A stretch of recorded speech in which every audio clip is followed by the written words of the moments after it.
Welcome everyone, and thank you for joining us for Lifetime Adoption's Q&A for hopeful adoptive parents. I'm Kim King and I'm here with Heather Featherston, and today we're going to be discussing the questions that are on your minds. If you are new to getting to know Lifetime, we encourage you to complete Lifetime's free application. It's at lifetimeadoption.com, and that is a great way to start the conversation with Lifetime and explore things a little further without actually committing yourselves to anything. So, for married couples, my advice is that you should apply if you're both open to the adoption conversation, even if you haven't officially made any decisions regarding actually starting the process, when you'd like to start the process, or if there are other things you need to explore, just give time for prior to starting the adoption process. If you're both willing to talk about the concept of adopting, I think the application is actually a really useful tool for you, especially at the beginning of your research into adoption, because there's only so far you can get with Google and online research. The information online is very conflicting. We in your application process here at Lifetime Adoption, we will help you identify what your adoption needs are, answer questions, and give you our best assessment as to whether or not we feel we can help you, as well as answer questions about when and how to get different parts of your adoption started. There are many components to becoming ready to adopt, so that application is a great way to get some help navigating that process and kind of understanding the lay of the land, so to speak. And be sure to contact us if you just want to request general information. You can email me, Kim at lifetimeadoption.com, and I will send you all of Lifetime's basic information for prospective adoptive parents.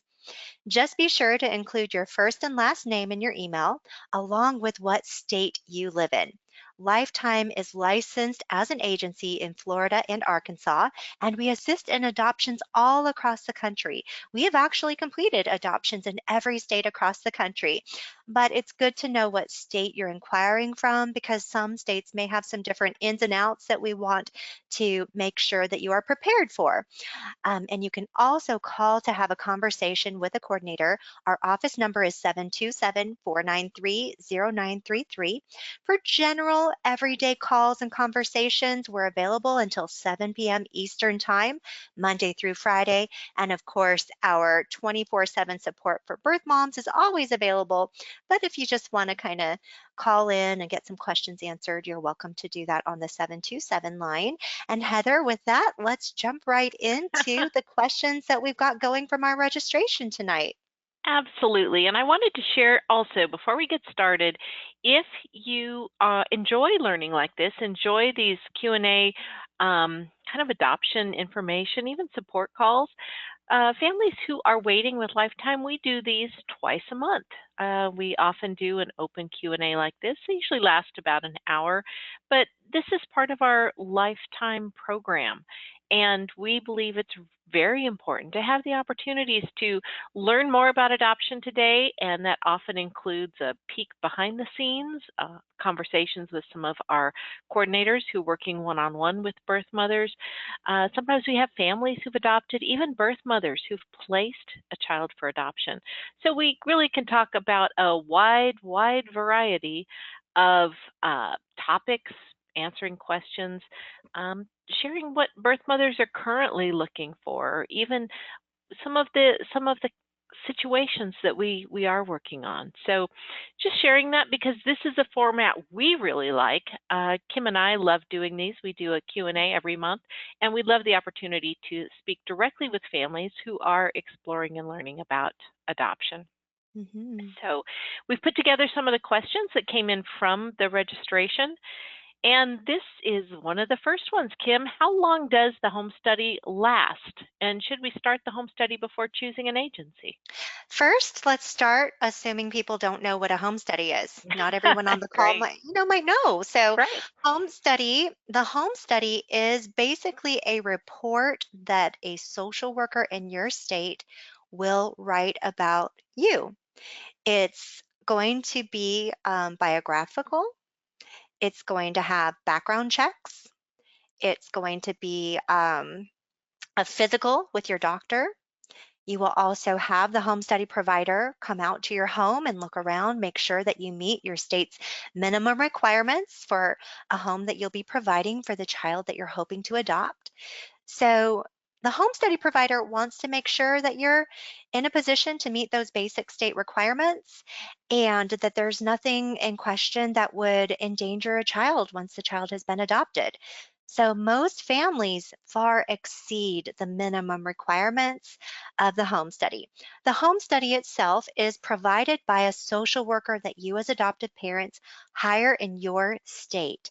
Now, Lifetime provides referrals for home study providers nationwide.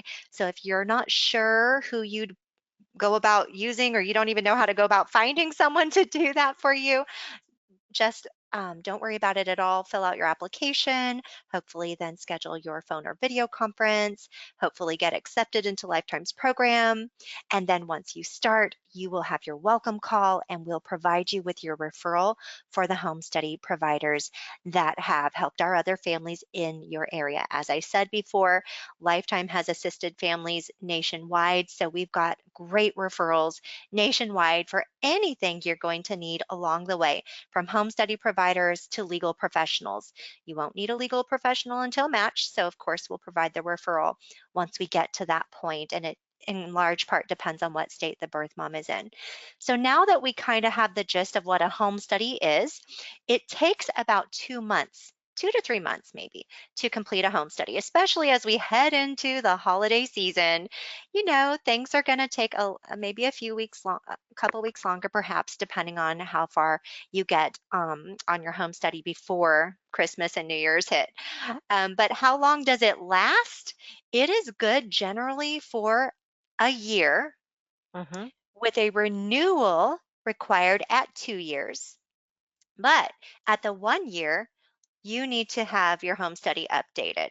If your home study is nearing that 11, 12-month mark, you need to schedule to have your physical updated at the doctor's office, and you need to make sure that you get the ball rolling on updating your background checks, because nationwide, a lot of states only accept home studies with backgrounds and physicals under a year old.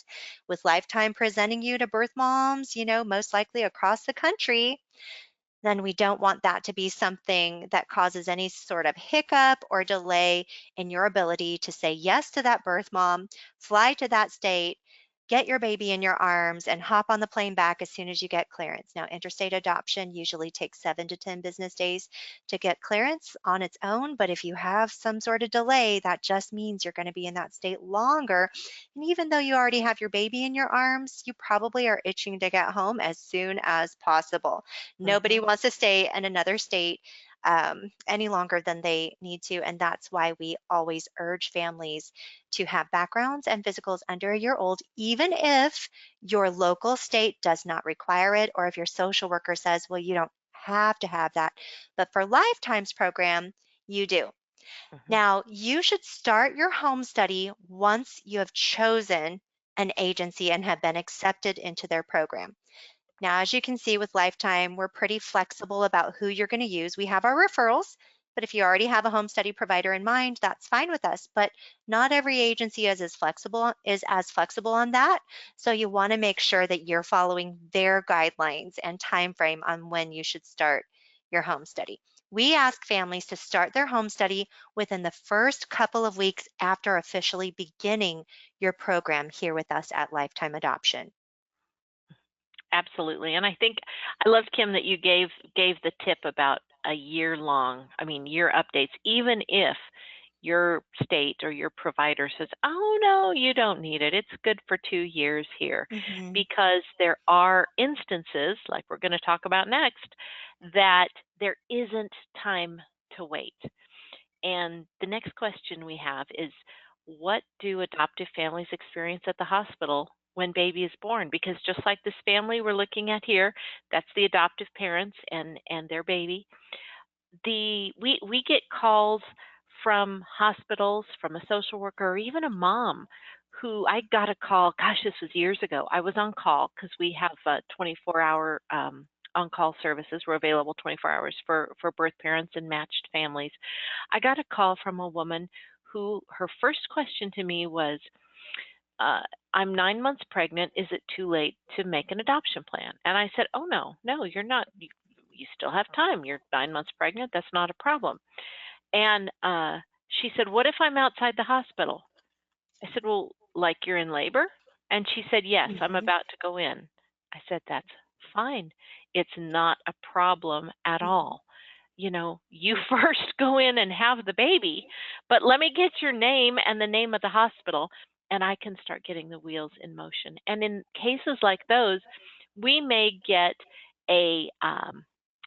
we may call a family within, 3 to 8 hours to say, you know what, we have a baby who was born, the birth mother chose you. How quickly can you get there? Because that's how quickly it goes. But more often, I think probably we have families who are matched with a birth mother. And what happens regardless of that, but when you are matched, you have a little bit of time to prepare and to plan your travel. Maybe plan where you're going to stay. It all may be a bit tentative because, women can go into labor, 38 weeks or 42 weeks, but you are able to plan. If it is a last minute or sudden opportunity, regardless, our coordinators will work with the hospital to find out things like what their policy is regarding adoption. Are they able to provide a room to the adoptive parents to care for the baby? Many times they can. Occasionally they can't simply because they don't have any rooms available.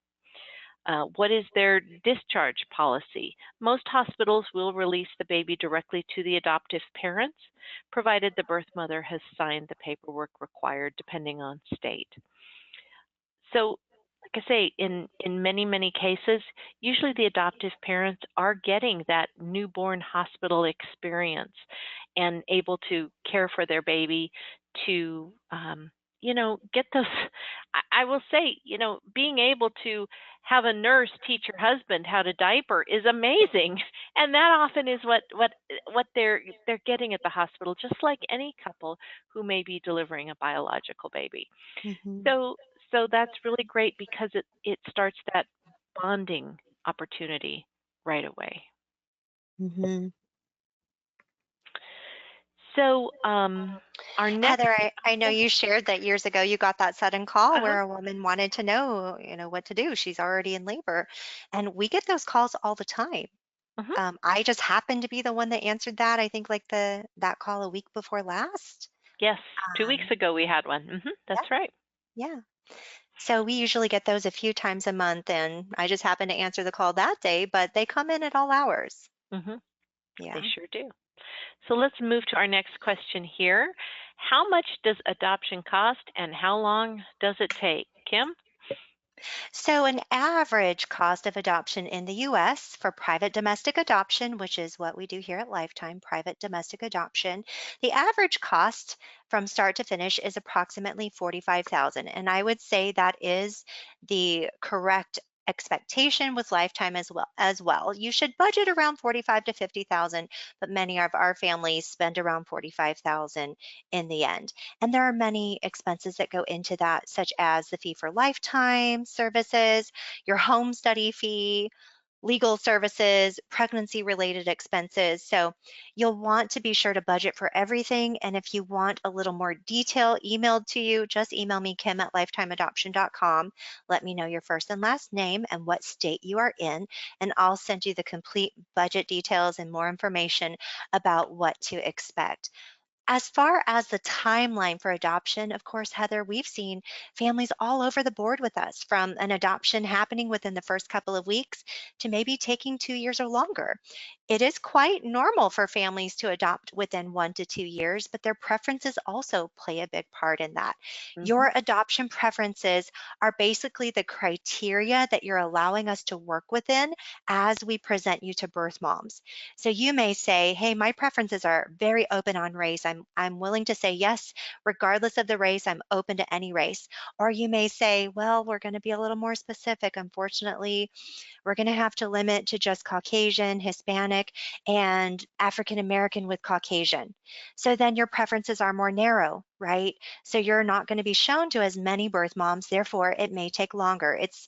It's kind of logic, but it's also in large part God's timing.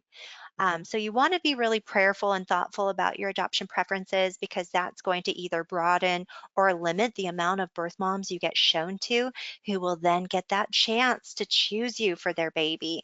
Um, you want to be realistic and being able to say yes when chosen. So, your coordinator here at Lifetime, when you apply, that's a big part of what we work through together with you in that partnership that we start immediately when you apply.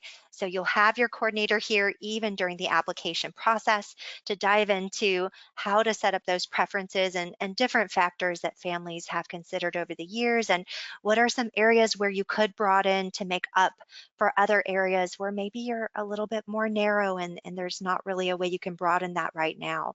So, preferences, of course, are going to dictate the amount of exposure you get to birth moms. Some families may take longer than 2 years. That doesn't mean that that there's anything wrong with that family, but it just may be God's timing that the path that that birth mom is on, that she's having a baby that God ultimately has planned for your family, her course may not start at the exact same time as yours, right? So you're on a course, she's on a course, and only God's timing dictates when those courses will intersect. So it's really amazing to think about that. But just be prepared to be chosen at any time by a birth mom if you're fully active in the program here with Lifetime, but also understand that these things take time. And that is why once you're in Lifetime's program, we have our adoptive family support webinars Heather was talking Mhm. about that are twice a month. You also have your monthly check-in.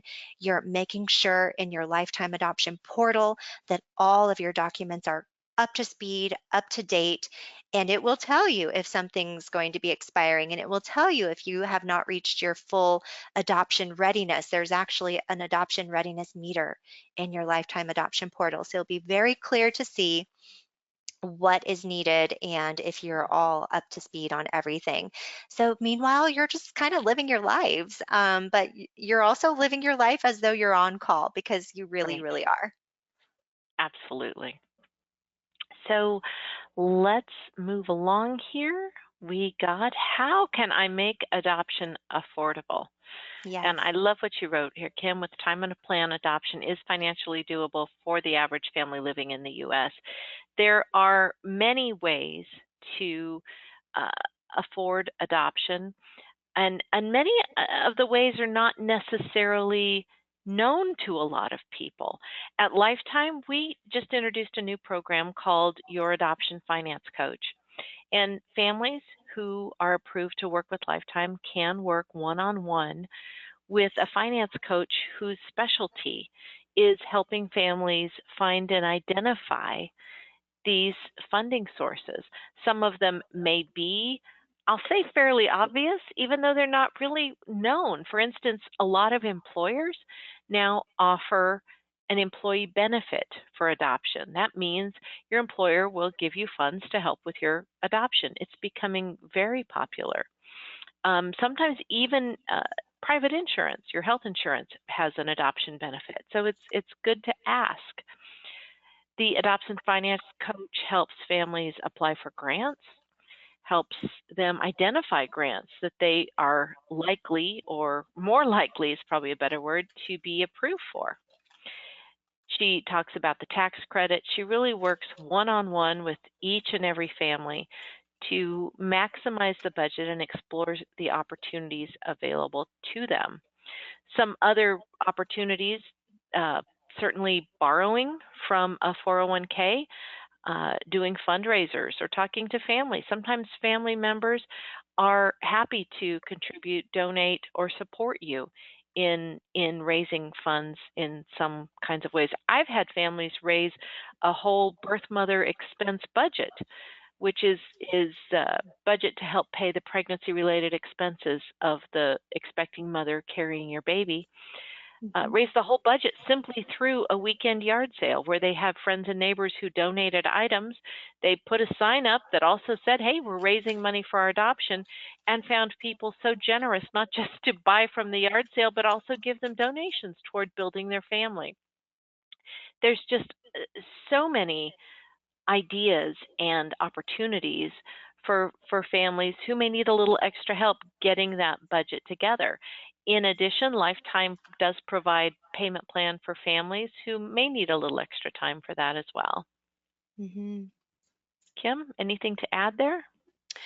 No, but I mean, sure, I guess I will add something. I think you covered a lot of the bases, and I love the financing coaches that we're providing for our families. So that way, they're really getting in there with you at that kind of level where they're providing that structured guidance and Hmm. insight for applying Hmm. for those grants and creating fundraisers that can be effective.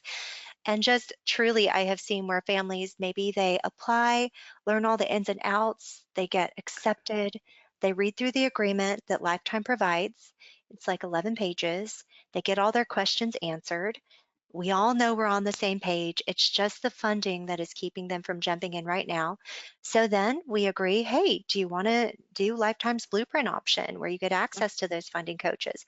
Or do you feel like, you need to put your application on hold for now and keep in touch and then check for an opening closer to when you're ready? And some families over the years, they've taken 6 months to really put the pedal to the metal and fund as much as they can on their own, Hmm. come up for air and see where they've landed, right? Hmm. Or maybe they take even a year or two. Now, I don't want it to take anyone a year or two, but sometimes that is the wisest path because you want to be sure that you're financially stable for when you do bring your baby home. Now, of Right. course, with financing, that's going to get you there a lot faster.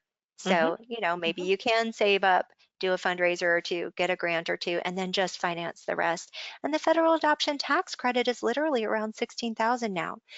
Right. So you can apply for that once you finalize, and that's going to ease the pressure of anything or once you adopt. I mean, it's the Hmm. requirements for getting the tax credit change year to year, but the amount has been steadily increasing, which is wonderful to see for families. But you can get that back later off your tax liability. And so that'll take the pressure off of the amount that you may have financed because you're going to get a big chunk back off your taxes to help Hmm. pay that off and ease that pressure financially. Yeah. And I will say, for families who truly are motivated to help a child in need, there are opportunities to adopt that are more affordable. AdoptUSKids.org is one where you can see children who are legally available for adoption. I will say going this route, definitely, often it costs very, very little, but families do have to have broader preferences, especially with age and sometimes with special needs. They may be medical needs, or they may be psychological concerns. But for families who, like I say, are really motivated, who want to provide a home to a child in need and have preferences that match, AdoptUsKids.org is a great place to look. Hmm. Like I say, you're not going to find babies, probably not going to find much under the age of 2, but those are children who definitely need homes. And I did see we had a question from Kevin. We're licensed through the state of Indiana's DCS and had a home study that way. Can the state's home study be used? It definitely could through adoptuskids.org. For a private adoption, probably not, because it is typically specifically just for an adoption through the state, through the foster system. But talk to your home study provider, talk to your case manager. She would be the one to know that answer. So next question here, Kim. Can a couple in their late 40s and early 50s adopt? And the answer is yes, we have assisted couples in this age range. And when you apply, we will review your application as a whole. people have all kinds of questions. Can you help us if this, or can you help us with that? Such as, can you help us if we already have two children? Can you help us if we're still going to continue to try biologically, but it's been a few years and we really want to be proactive in becoming parents and we want to pursue adoption? Can you still help us? These are conversations we want to have with you. So I would say fill out the application. We don't have a concrete list of guidelines that our application coordinator goes down and checks the boxes, and if you don't meet them all, you're out. It's not like Right. that at all. We will definitely want to say, okay, well, yeah, they're in their late 40s and early 50s. What else is going on with them? Hmm. What is their family structure? What are their adoption preferences? What's it like when we maybe have a meeting with them, like a phone or video conference? Do we feel like we're all on the same page and that the rest of their preferences are pretty open? So, like I was saying in the beginning, preferences play a big role in your adoption. And this may be one of those areas where you might want to broaden preferences a little more than, beyond your comfort level, right? Your comfort zone, to make up for the fact that you are a little bit older in the adoption world. Now, 30s and 40s is very normal in the adoption world. Late Hmm. 40s, early 50s is older, but still doable for a lot of agencies. And here at Lifetime, we've helped many families Hmm. with your ages. So I wouldn't say that that is just a reason in and of itself that we can't help you. Now, keep in mind too, whenever you apply with Lifetime, I would actually recommend applying before you choose an agency.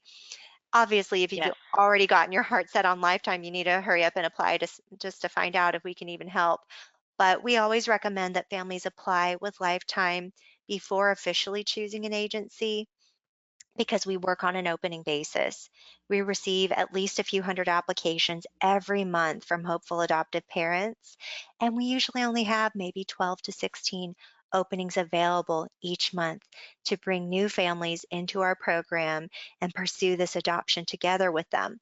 So you want to apply, find out what that looks like for you, and see what all your options are. And don't let something that you think might stop you from getting accepted, don't let that stop you from actually applying and finding out. Right. And I think that's great advice, Kim, because, one of the things that our review committee is looking at is the family's preferences and also estimating where they fall into what birth mothers are currently selecting to see if we have um, a good match in terms of openings.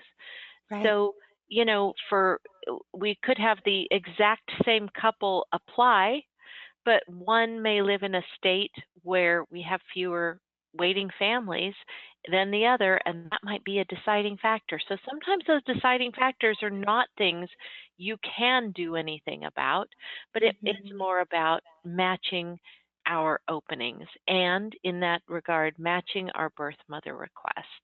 I love that you shared that, Heather. That is just such good insight for families as you apply. And maybe you get an email back saying that we're not able to help.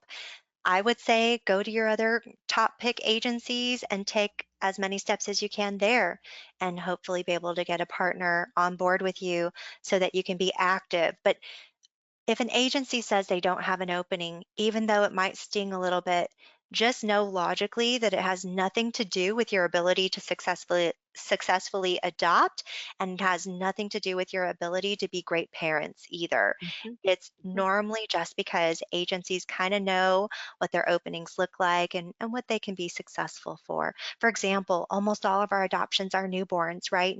Hmm. 98% newborn adoptions. So if someone is only looking for an older child, maybe they're specific on race, maybe they're not open to any special needs, they may not be a family we can really help, since 98% of our adoptions aren't what they're looking for, right? Right. So, and that doesn't mean we can't help if they're only seeking an older child, but what else are they open to, you know? Right. And So, that is, I think I remember, Kim, I talked to a family, this has probably been over 10 years ago, but we do show just a little snapshot of some of the expectant moms we're working with on our website. And they called and they said, we've been watching your website for years, and we finally saw one mom that it matches exactly what we're looking for. And it's like, okay, if you only see one in years, then chances are we're not a good fit. Because Mhm, just because you might identify someone as being the perfect match for us, you may not be the perfect match for her. It mhm, very much is that two-way street. And so that's why we do want to look at families' applications as a whole, mhm, because here at Lifetime, we're talking to moms every day who are considering adoption, learning more about adoption, exploring adoption for the baby they're carrying or the very young child that they're parenting. So it's really important. We're working with a mom right now who's looking at adoption for her 5-year-old. So, to Kim's point, do we have a lot of families who are just open to 5 years old? No, but we have some families that are open, say, newborn up to 5 years old. Because again, we want to be sure that we uh, are seeing enough opportunities so that our families have the opportunity to be shown and chosen. mhm. Heather, as we wrap up here our quick Q&A webinar for hopeful adoptive parents, I want to remind everyone if you are new to Lifetime, fill out your free application on our site. You flipped to that slide, but that wasn't what I was going to say. Oh, I just wanted to let people who are tuning in, clicking in, tapping in today on the webinar or the recording that Lifetime's office in Florida is perfectly fine. I know we had those couple hurricanes, mhm. but we have a great team in place and we didn't miss a beat. The girls well, I call them girls, but the Lifetime ladies that were directly impacted in a very personal way by the hurricanes, we had other Lifetime ladies that were able to help their families, answer their emails, take their calls, and help keep things moving forward.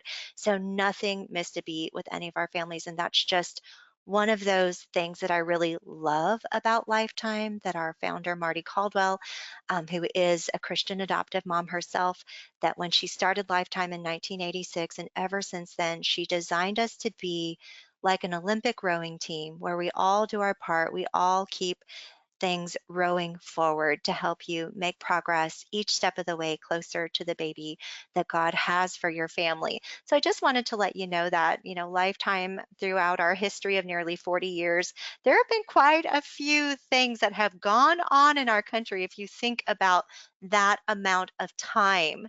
Mhm. Many, many things. The pandemic didn't cause things to stop. In fact, we saw an Mhm. increase in birth moms. And even during the hurricane, we had a birth mom in the middle of the hurricane say she was having a baby. And we were like, go to the Right. hospital right away because hospitals are about to go on lockdown. So we were even able to guide her through that as well. But I just wanted to share that since it's Mhm. timely. And you are welcome to call, email, or text us with questions. Fill out your application so we can start that conversation. And thank you for being a family that is investing in your education and knowledge Mhm. as you plan for that child that's coming to you through adoption. And we'll talk to you soon.